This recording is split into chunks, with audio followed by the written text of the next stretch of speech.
조셉 머피의 잠재의식의 힘, 대장정을 마칩니다. 20장, 정신적으로 영원히 젊게 사는 법. 고령은 비극적인 행상이 아니다. 노화의 진정한 의미는 변화다. 1부에서 그렇게 말씀을 드려놓고 이제 조셉 머피가 얘기합니다. 젊음은 과연 좋기만 할까? 이런 생각을 안 해봤습니다. 젊음은 무조건 좋은 거라고 생각했는데 우리가 생각하기에 따라서 노화도 생각에 달려 있다라고 조셉 머피는 단언하고 있어요. 그래서 아름답고 우아하고 선한 생각을 계속한다면 신체 나이에 상관없이 영적으로 젊음을 유지할 수 있다. 나이 드는 것을 두려워하지 말라고 합니다. 성경의 욥은 내가 두려워하는 것은 그것이 내게 임한다라고 말했다고 하는데 많은 사람이 나이 드는 것을 두려워한다고 합니다. 이들은 나이가 들수록 정신적, 신체적으로 쇠락할 것이라고 믿기 때문에 미래에 대해 확신하지 못하며 그리고 이들의 생각과 느낌은 그대로 쇠락하기 때문에 노화의 현상으로 나타난다고 하는데요.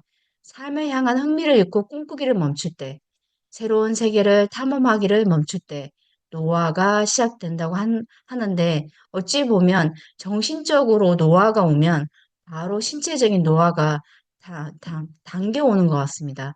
마음을 열어 새로운 아이디어와 새로운 관심사를 받아들이고 마음속 빗장을 걷어 삶과 우주의 새로운 진리를 전하는 햇살과 영감을 안으로 들일 때 영원한 젊음과 활력이 찾아온다고 하는데 저희 가천대학교의 이길려 원장님 같은 경우에는 보니까 나이에 대한 관념이 아예 없으시더라고요.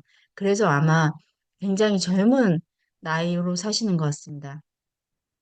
은퇴는 새로운 모험의 시작이라고 그렇게 개념을 지어라고 강조하는데요. 내 마음에 은퇴는 없다. 그래서 60세에 이룬 것보다 더 많은 것을 이룰 나이는 90세다. 이것이 진리고 매일 새로운 것에 관심을 두고 연구하면 삶과 우주에 관한 지혜가 넓어져 더 많은 것을 이해할 수 있는 나이. 그래서 갈수록 지혜가 쌓인다. 그리고 회사를 졸업하고 새로운 삶에 입학하다라는 제목으로 뭐라고 얘기하냐면 은퇴하고 나면 대부분 이제 그때부터 낙엽 떨어지듯이 그렇게 나는 자연 속으로 들어가나 생각하지만 다시 새로운 삶을 성장하는 삶으로 전환해서 가라고 합니다. 주변에 가치 있는 일은 너무 무궁무진하게 많고 새로운 창의적인 아이디어에 열광하고 영적인 발전을 이루면서 계속 배우고 성장하라고 조셉 머피가 주문을 걸고 있는데요. 늘 새로운 진리를 배우려 한다면 항상 젊은 마음을 유지할 거라고. 저도 주변에 나이 드신 분을 보면 뭔가 새로운 변화에 유연하게 대응하고 배움을 멈추지 않는 분은 눈가에 주름이 많다 해도 그 영혼의 눈은 맑아서 굉장히 호흡하는데 가까이 다가가고 싶은 마음이 들더라고요. 배움의 성장을 멈추지 말아야 되겠다는 생각이 들었고요.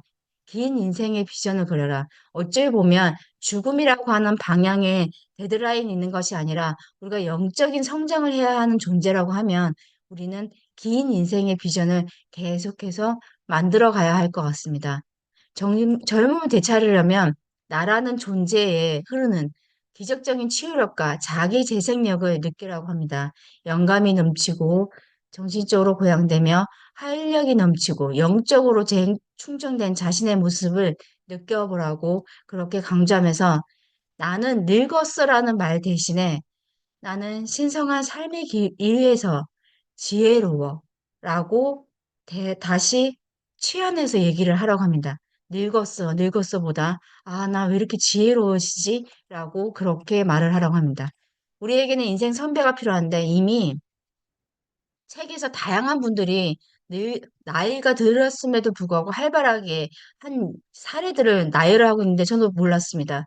고대 로마 정치인 마르쿠스 프로키우스 카토는 80세에 그리스어를 배웠고 오스트리아 출신의 미국 알토 가수 에르네스티네 수만 하잉크는 손주를 본 뒤에 가수로서의 커리어의 정점을 찍었고 80세 때 그리스 철학자 소크라테스는 악기를 배웠고 미켈란젤로는 가장 위대한 작품을 그때 그렸다고 80세 때 케오스 시모니데스는 시인상을 받았고 게테는 역작 파우스트를 80세 때 완성했다고 하는데요. 특히 역사가 레오폴트 폰 랑케는 80세에 세계사를 집필하기 시작해서 92세에 완성했다고 해요.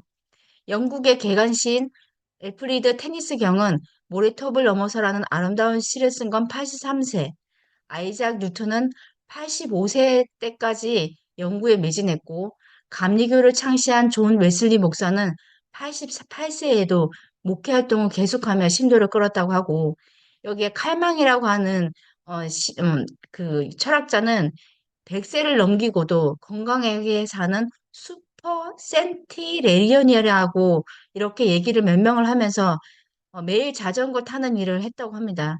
그래서 110세 때 세계 사람들한테 축하를 받을 정도라고 하는데 그 비결을 물으니까 나는 할 수 있을 때마다 즐겁게 지냈어요.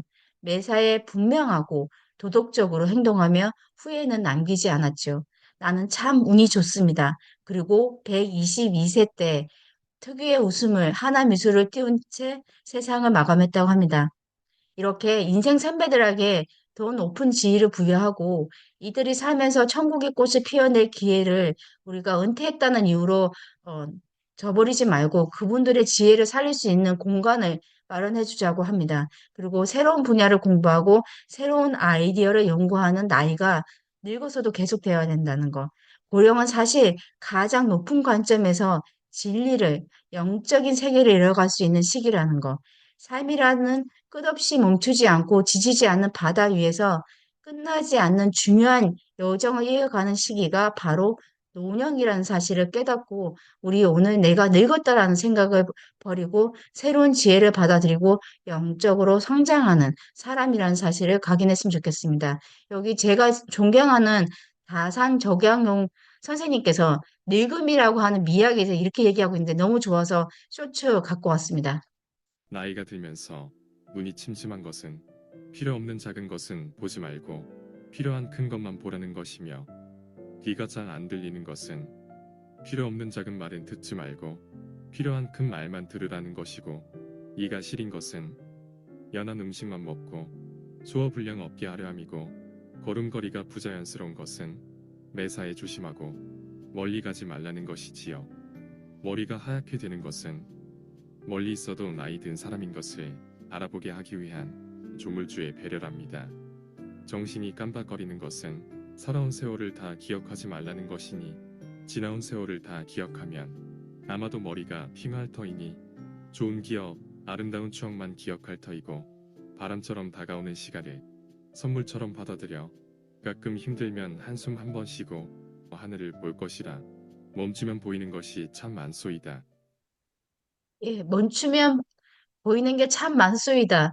아, 다산 조강료님이 늙음에 대해서 이렇게 풀이해 주니까 늙음이 나쁘지만 않은 것 같습니다. 그 옛적의 어르신도 이렇게 대긍정의 사람으로 바라봤다는 게 너무 흥미롭고요. 오늘 저도 내가 늙었다기보다는 나는 한 하루하루 더 지혜로워지고 있다라는 마음으로 살아가겠습니다. 이상이었습니다. 네.